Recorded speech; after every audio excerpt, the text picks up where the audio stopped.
چلے اسی تنخواہ میں سے جب بندہ بڑے بیٹے کی شادی کر کے بہو بیاہ کے لے آئے تو پھر بھی کام چلتا ہے، اور جب اس بیٹے کو اللہ بچے عطا کر دے تو اسی گھر میں، اسی آنگن میں، اسی چھت کے نیچے کام چلتا ہے، تو پھر تو مان جانا کہ چلانے والا تو نہیں، چلانے والا کوئی اور ہے۔ پھر تو مان جا کے چلانے والا کوئی تو اس وقت جب تنخواہ تیری لگی تھی تو کہتا تھا ابا ابھی میری شادی نہ کر، میں بیوی کو کیسے کھلاؤں گا؟ تو وہی شخص ہے جس کی چھت کے نیچے پھر 1.5 درجن پوتے بھی پل رہے اور گزارا ان کا بھی ہو رہا ہے۔ تو رزق کا ذمہ کس کا ہے؟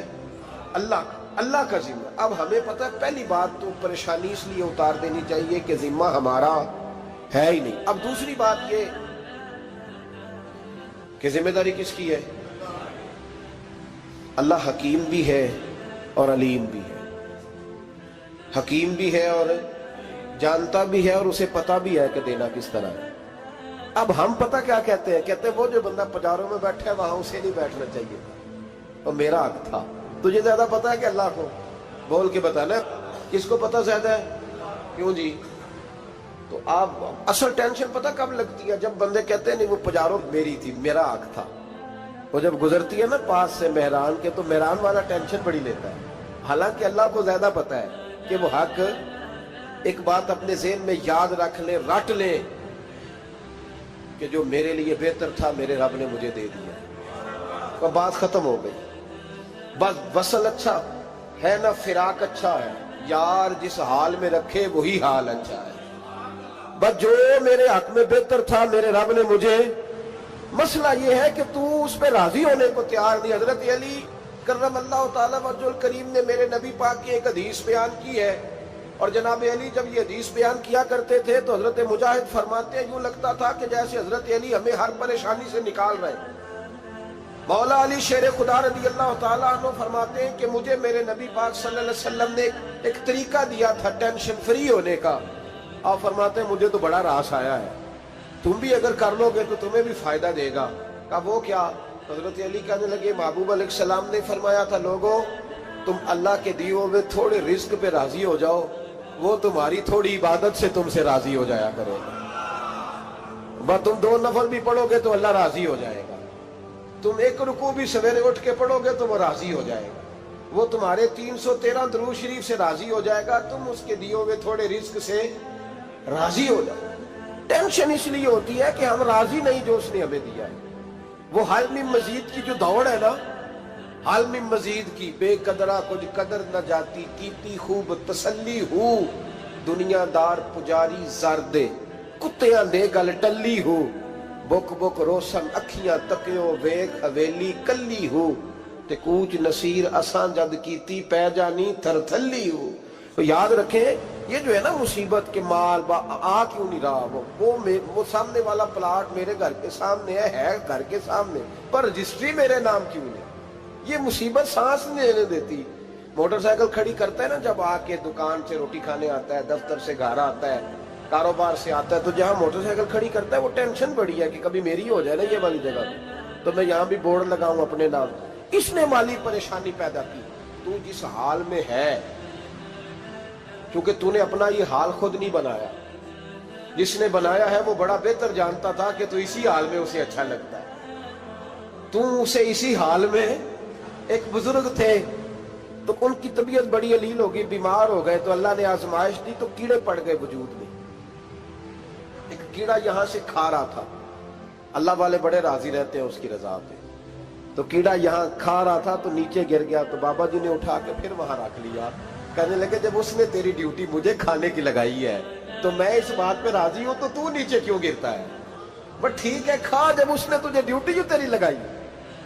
سالبہ بن عبد الرحمن ایک صحابی تھے، سالبہ غالباً، نبی پاک صلی اللہ علیہ وسلم کی خدمت میں آئے، کہنے لگے یا رسول اللہ صلی اللہ علیہ وسلم غربت بڑی ہے، میرے لیے دعا کریں اللہ زیادہ مال دے۔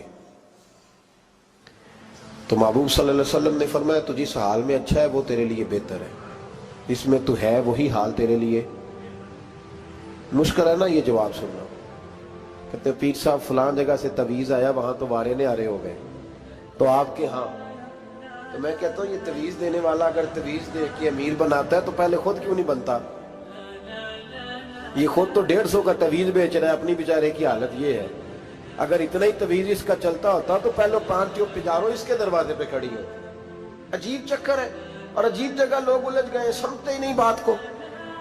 یا رسول اللہ صلی اللہ علیہ وسلم دعا کر دے تو محبوب نے کیا فرمایا؟ فرمایا تو جس حال میں ہے نا وہ حال تیرے لیے بہتر ہے، اسی میں رہ۔ کہ نہیں حضور دعا کرے۔ فرمایا سال بعد تو باز آ جا۔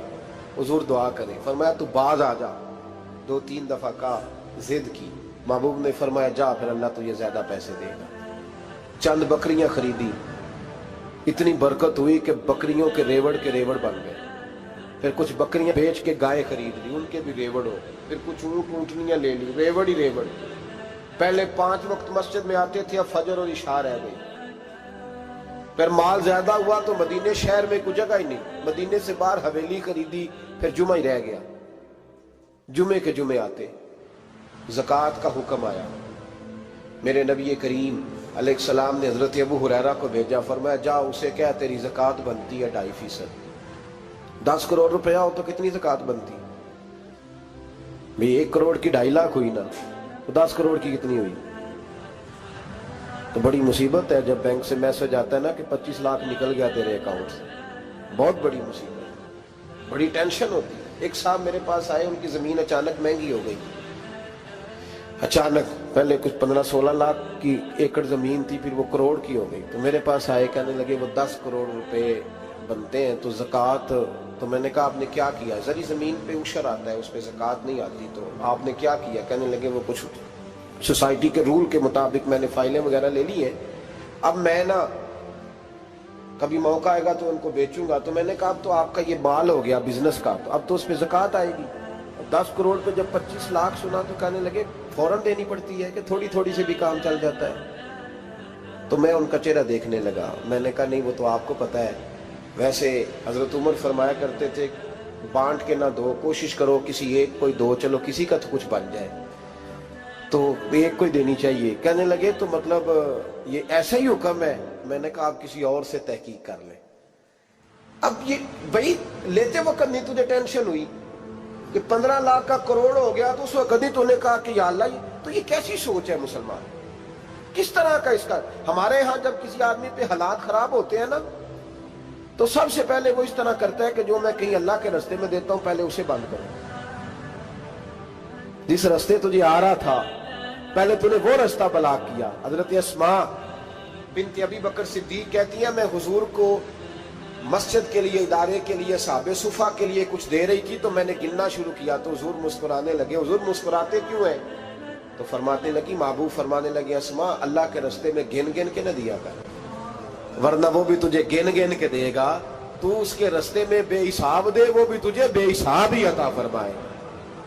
لیکن پہلے یہ والا پہلے دروازہ بند کرو، یہاں سے پیسے ختم ہو رہے ہیں، تو اس طرح کرنا بھائی۔ اس دفعہ سوٹ ذرا گرمیوں والے نہ خرید، لیکن جو تو اللہ کے رستے میں دے رہا ہے اسے دیتا رہے، لیکن ہم اپنا نقصان کرتے ہیں، زیادتی کرتے ہیں اپنے ساتھ۔ میں نے آپ کو پہلے بھی بتایا تھا پیار کی بولی ہے، پھر بولتا ہوں۔ ایک بڑے بڑے پیار والے دوست ہیں، ایک دفعہ مجھے کہنے لگے کہ آپ کئی دفعہ اعلان کرتے ہیں تو مجھے اچھا نہیں لگتا، اور آپ ادارہ بھی بہت زیادہ بننے والا ہے، بڑی چیزیں میں دیکھتا ہوں جو ہوں تو بڑا نظام اچھا ہو جائے، آپ دعا کریں اللہ مجھے پیسے دے تو میں بڑے سارے خرچ کروں گا اس کے رستے میں۔ تو میں نے کہا یا اللہ اسے 10 کروڑ دے، یہ 9.5 کروڑ تیرے رستے میں دے دے گا۔ تو چپ کر گیا، جس طرح آپ نہیں کر گئے سارے، چپ کر گیا وہ بھی۔ اس نے کہا جی نہیں جی انشاءاللہ کریں گے۔ تو میں کیا پلیا جی دعا پہ ہوں دیا، ابھی تو وہ آئیں گے تو تب دیکھی جائے گی، تو یہیں اڑ گیا ہے۔ یعنی 9.5 کروڑ اللہ کے رستے میں خرچ کرنے کی دعا پہ بھی آمین کوئی نہیں کہتا کہ چلو آمین ہی کہہ دیں۔ تو میں کہا تینوں تے 50 لاکھ بچتا سی پیا، لیکن تو اس سودے پہ تیار ہے۔ جب یہ سوچ ہوتی ہے، یہ غلط سوچ ہے، یہ بات تو اگر تے مسکرانے والی، لیکن یہ سوچ صحیح نہیں۔ حضرت عثمان غنی رضی اللہ تعالیٰ عنہ کہتے ہیں جس وقت نبی پاک صلی اللہ علیہ وسلم نے اعلان کیا نا جنگ کے موقع پر کہ 800 سپاہیوں کا خرچہ چاہیے، کہتے ہیں میرے پاس 600 کا تھا۔ یہاں ایک روایت میں حضور نے 1000 کا اعلان کیا تو میرے پاس 800 کا تھا۔ جب 2-3 دفعہ نبی پاک نے اعلان کیا تو کہتے ہیں میں نے کھڑے ہو کے کہا یا رسول اللہ پورا 800 میری طرف سے۔ کہتے میں نے 200 سپاہی کا خرچہ ادھار اٹھایا لیکن پورے 2 مہینے نہیں گزرے تھے، رب کریم نے مجھے کئی گنا کر کے پیسے واپس عطا فرما دیے۔ پر بات تو یہ ہے کہ تیری وہاں لو لگی ہو، تو تجارت کرتا ہے ان لوگوں کے ساتھ جو کیا دے سکتے۔ تو سالبہ کے پاس حضور نے پیغام بھیجا، پہلے تو کہا تیرے لیے بہتر نہیں مال، جب اصرار کیا تو اب بڑی برکت ہو گئی، بڑا آیا تو فرمایا زکوٰۃ دے، 2.5% زکوٰۃ ہے۔ اب جب سوچا کہ 5 اونٹوں پہ ایک بکری جائے گی اور بڑا سارا مجھے دینا پڑے گا، اب جب غور کیا تو یہ تو نہ کہا کہ میں نہیں دیتا۔ حضرت ابو ہریرہ سے کہنے لگے نبی کریم علیہ السلام کی خدمت میں عرض کرنا کہ میں خود آؤں گا۔ حضرت ابو ہریرہ نے آ کے عرض کی یا رسول اللہ صلی اللہ تعالی علیہ وسلم، حضور وہ کہتے تھے میں خود آؤں گا، تو کہتے ہیں محبوب نے ٹھنڈی سانس لی، فرمایا اسے کہا تھا کہ تیرے لیے مال بہتر نہیں، اب ہلاک ہو گیا، ہائے افسوس ہلاک ہو گیا۔ ان کو بھی تھوڑی دیر کے بعد احساس ہوا کہ یہ میں نے کیا کیا، نبی پاک کو ہی کہہ دیا نہیں ہے، حضور کو کہہ دیا بعد میں آؤں گا۔ اب دوڑے آئے، عرض کی حضور میں سارا کچھ لے کے آئے ہوں، قبول کر لیں۔ محبوب نے فرمایا گویا بلال حبشی کی خشک کھجور بھی قبول ہے، اور صہیب رومی ایک اٹی بان کی لائے تو وہ بھی قبول ہے، اور عمار بن یاسر اور مصعب بن عمیر اگر 2 دینار دے جائیں اور کوئی پرانا جوڑا کسی سپاہی کے لیے چھوڑ جائے تو وہ بھی قبول ہے، لیکن تو اپنا لاکھوں لے کے چلا جا، تیرا کوئی نہیں قبول، معاف کر دیں۔ فرمایا جا معاف کیا، پر پیسے لے کے نہ آنا۔ اگلے سال پھر آئے، بندے ہوئے ہاتھ ہیں، محبوبہ میں دولت کا کیا کروں گا، آگ لگانی ہے، قبول کر لیں۔ فرمایا تو لے جا، تیرا نہیں قبول، گرا جو ان کی نگاہ سے وہ سنبھل نہیں سکتا۔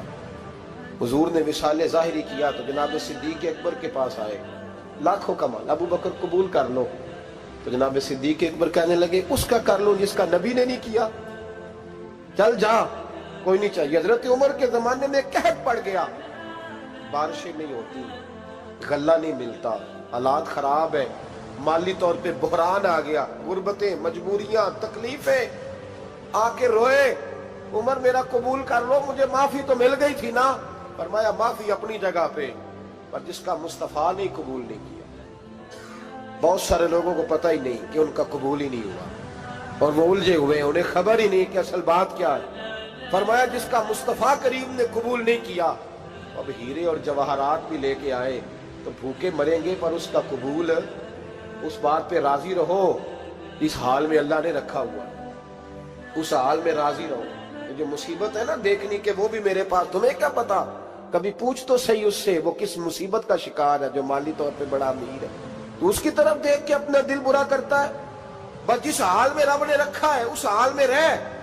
حضرت عثمان غنی کے زمانے میں تو وہ وصال کر گئے، لیکن بھائی تو جس حال میں تیرا رب تجھے رکھتا ہے اس حال میں رہ، تیری مالی پریشانیاں ختم ہو جائیں۔ میں نے پہلے بھی شاید آپ کو ایک دفعہ کہا تھا، میں تعلیم سے فارغ ہوا تو میرے ایک استاد اور میرے کچھ دوست کہنے لگے افریقہ آ جائیں آپ، بھائی بہت بڑا ادارہ ہے، اس کو چلائیں، اس کو سنبھالیں۔ میری والدہ سے میں نے کہا، اس طبیعت ہوتی ہے نا انسان کی، میرا بھی دل لگ گیا۔ میری اماں پڑھی نہیں تھی لیکن اللہ نے دانائی بڑی عطا فرمائی تھی، حکمت بڑی تھی، سیانی بڑی تھی۔ تو میں نے کہا اماں جی وہ مجھے ساؤتھ افریقہ کی دعوت ہو رہی ہے تو آپ کیا کہتی ہیں؟ تو اٹھ کے میرے پاس آ گئی اور مجھے انہوں نے اپنے بازوؤں میں لے لیا، پھر میرا ماتھا چوما، کہنے لگی پتر میں تے وال بھی نہ پوٹ کے دیوا کسی نے، ہم نے دولت کا کیا کرنا، تو اللہ کا نام لے کے کہیں بیٹھ جا، رب کریم رون کے لگا دے گا، خیر ہو جائے۔ تو میرے بھائی یاد رکھیں ان چیزوں سے تھوڑا سا دیکھیں نا، قناعت کریں، جو اللہ نے دیا اس پہ راضی ہو جائے، اللہ بڑا مہربان ہے، وہ آسانیاں کر دیا کرتا ہے۔ تو یاد رکھیں میرے رسول کریم علیہ السلام نے ایک تو ہمیں درس یہ دیا ہے کہ تو سمجھ جا، قرآن نے ہمیں بتایا ہے کہ روزی تیری ذمہ داری نہیں، روزی کس کی ذمہ داری ہے؟ اللہ کی۔ اور دوسری بات یہ کہ جو اللہ نے تمہیں دیا ہے اس پہ تو راضی ہو جا، تیری مالی پریشانیاں ختم ہو جائیں۔ اور پھر حضور صلی اللہ علیہ وسلم نے فرمایا مذہبی طور پر جب دیکھو تو آگے دیکھو، اور دنیاوی طور پر جب دیکھو تو پیچھے دیکھو، پریشانی ختم ہوگی۔ مذہبی طور پر جب دیکھو، جو 5 نمازیں پڑھتا ہے وہ تہجد پڑھنے والے کو دیکھے، اور جو تہجد پڑھتا ہے وہ اشراق چاشت پڑھنے والے کو دیکھے، اور جو بندہ اشراق اور چاشت پڑھتا ہے پھر اس کو دیکھے جو سارا دن مصطفیٰ پہ درود پڑھتا ہے۔